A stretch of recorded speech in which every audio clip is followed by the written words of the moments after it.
It's been raining in Manila, hindi ka ba nagugutom? Wait, what? Food trip pa rin kahit bumabagyo. Lord, sana tumigil na po ang ulan. Hindi ako makalabas para makabili ng pagkain. At para na rin sa mga affected ng baha.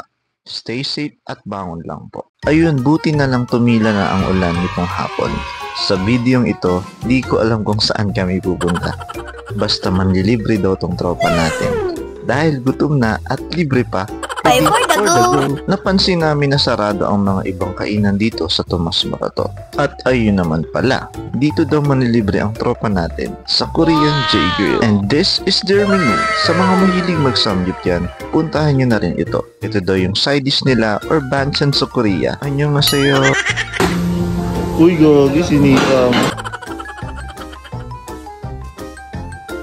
Meron din palang shabu-shabu.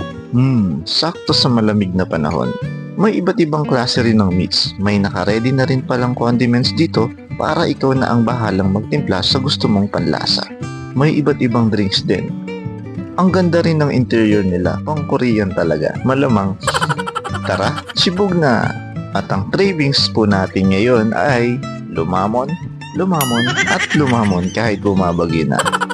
Sakto talaga ang ganitong trip, lalo na sa malamig na panahon. Di ko nga alam sa mga tropa kong ito. Ang lalakas kumain, wow nagsalita. Hindi, gaganahan ka rin talaga kumain, lalo na kung sama-sama. Tikman niya natin tong sabaw ng shabu-shabu. Ayos yung init, pero di ko lang sure kung bakit naaalatan ako sa timpla ng sabaw. Sorry, yun talaga daw ang lasa, sabi ng mga tropa natin. Pero all in all, from food, interior, and service, very good naman mga idol. Meron din palang libreng ice cream dito, pero for today's video, wala daw silang stock. Marami rin palang sikat na personalities na pumunta dito at isa na kami doon.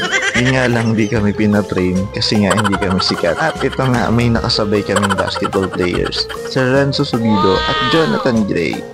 Kahit nakatalikod lang. This is your sign para mag-samgyup kasama ang buong tropa.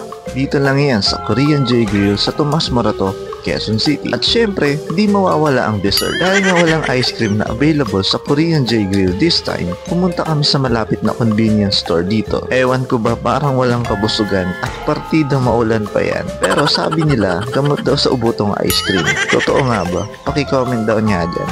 Ayun lang mga idol. Ka ulit. Oh my. Stay safe. Goodbye.